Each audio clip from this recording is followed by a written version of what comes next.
all started with a silence that lasted far too long. For years, the world waited for Prince Harry to speak, to finally tell his side of the story. And now, when he finally did, it wasn't the kind of truth anyone was ready to hear. Because what came out wasn't just pain. It was betrayal, manipulation, and a kind of heartbreak only someone who's lost everything could describe. For so long, people believed he was protecting his wife. But it turns out maybe all along he was protecting himself from the truth that would shatter him completely. Everyone remembers the fairy tale.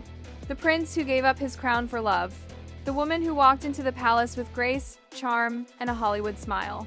But behind that perfect image, behind those photo ops and interviews, there were cracks. Tiny at first, invisible to the public eye, but growing, spreading, until the fairy tale began to rot from the inside. And when the first secret finally leaked, it wasn't about titles or palaces or even the crown. It was about something far more intimate. It began with a whisper, one of those quiet, poisonous rumors that finds its way into tabloids. A whisper about Harry's private life, something deeply personal, humiliating, the kind of thing no man would ever want public. Suddenly, Radar Online was reporting exactly which medication Harry was taking, the kind of details only someone who lived with him could possibly know. And when the name of the medication came out, finasteride minoxidil, the gossip wasn't about hair anymore. It was about manhood, confidence, the parts of pride no man wants mocked. The world chuckled, the headlines turned cruel, but for Harry, it was like being stabbed by someone who knew exactly where to aim.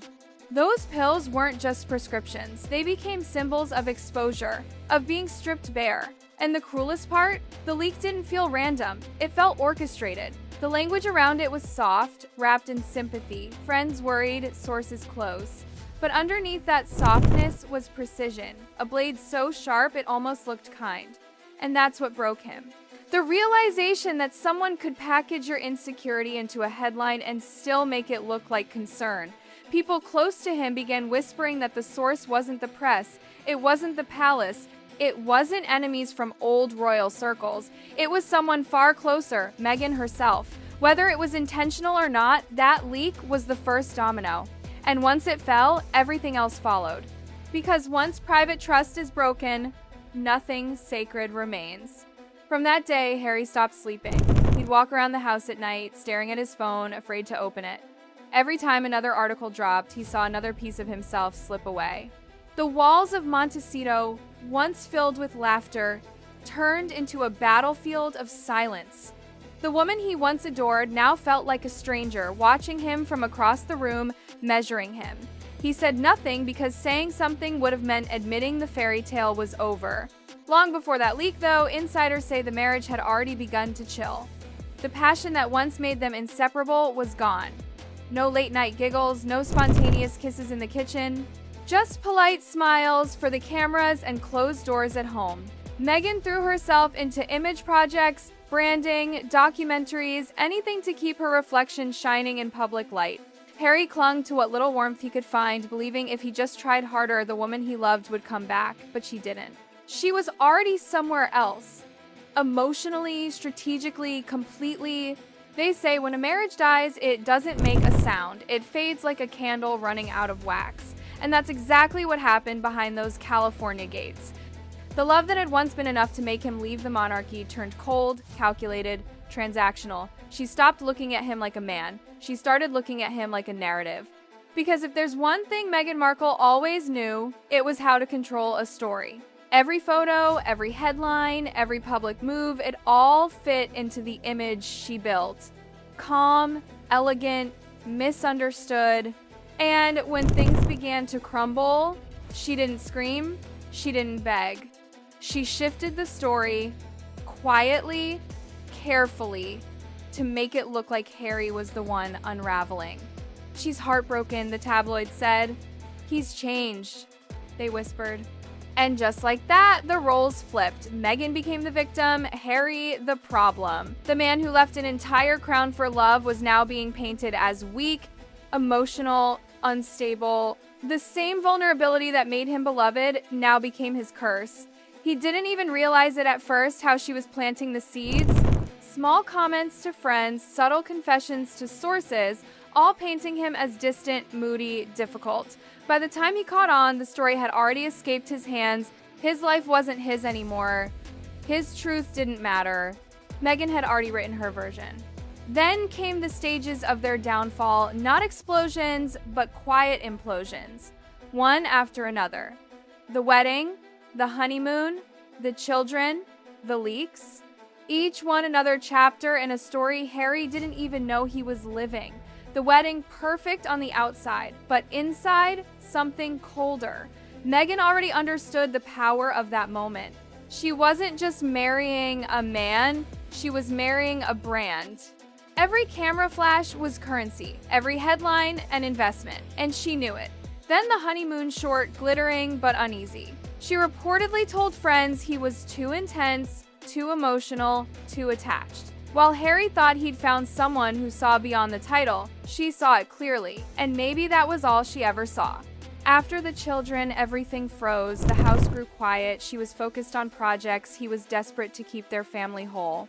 But she'd already begun her quiet escape planning, preparing, storing, saving, everything that could one day give her the upper hand. And then came the hair saga, the leaks that stripped him bare. Not one big betrayal, but a series of small ones so sharp they bled all the same. He'd find private details in the papers that only she could have known. His world became a maze of paranoia. Every glance from her felt loaded, every silence a threat. But the most haunting part wasn't the leaks, it was the videos. The whispers of a vault clips Megan allegedly kept on her phone, some innocent, others deeply personal. Harry at his lowest, drunk, emotional, stumbling through the fog of heartbreak and confusion, moments no one should ever see, yet she had them. And worse, she'd shown them to friends.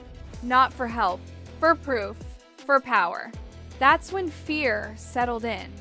Not the fear of loss, but of exposure. Of knowing that every moment, every argument, every mistake could become tomorrow's headline. That the woman he once trusted with his heart now held the evidence that could destroy him. He wasn't sleeping, wasn't speaking, just surviving. Because when your love turns into leverage, you stop being a husband. You become a hostage. Then, just when the storm couldn't get darker, came the whisper, the one that burned through royal circles like wildfire. The rumor that Megan hadn't carried their children herself, that surrogates were involved. The claim came quietly from a medical insider, but the echo was deafening. Because in royal tradition, lineage isn't just gossip, it's everything.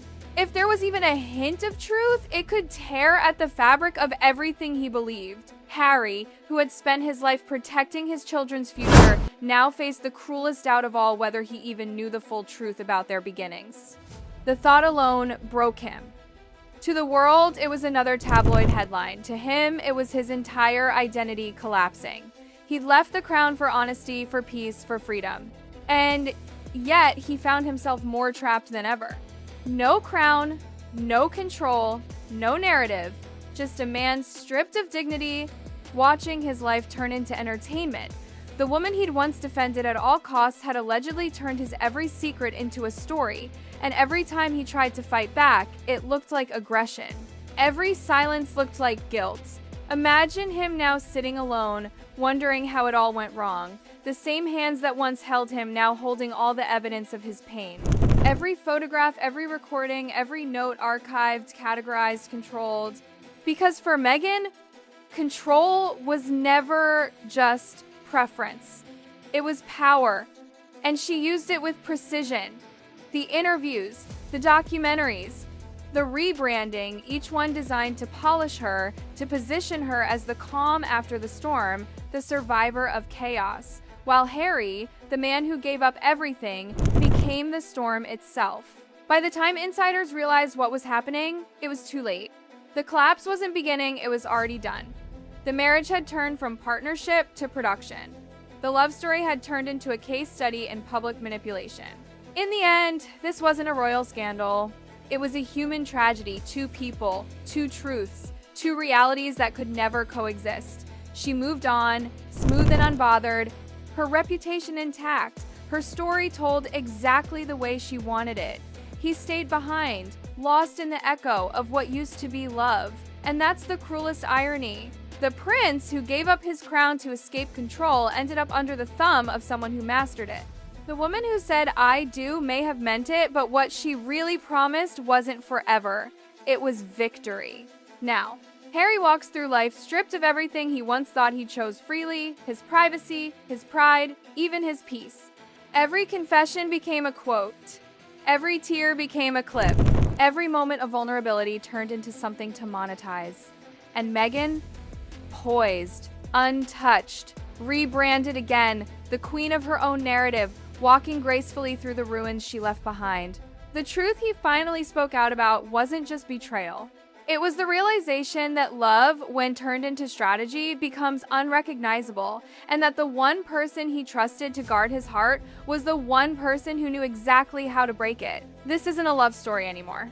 It's a story of power, of who holds it, who loses it, and who learns too late that sometimes the biggest wars are fought in silence. Because when the cameras stop flashing and the palace gates are miles behind, what's left isn't royalty. It's just two people standing in the wreckage of what they built, one walking away polished, the other standing there, still bleeding.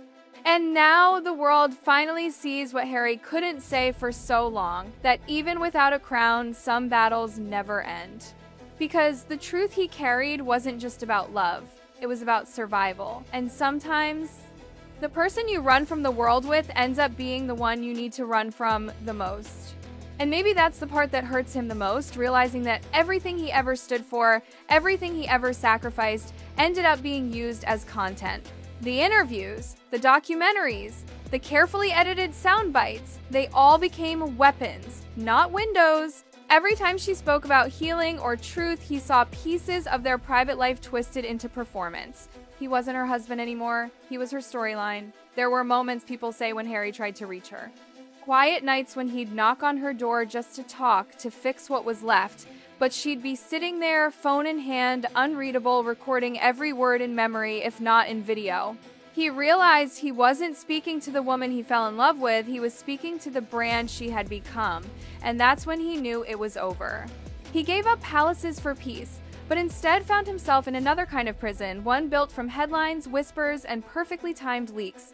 And now, the truth he carries isn't just about betrayal. It's about learning that sometimes love doesn't destroy you all at once. It kills you slowly, one secret at a time.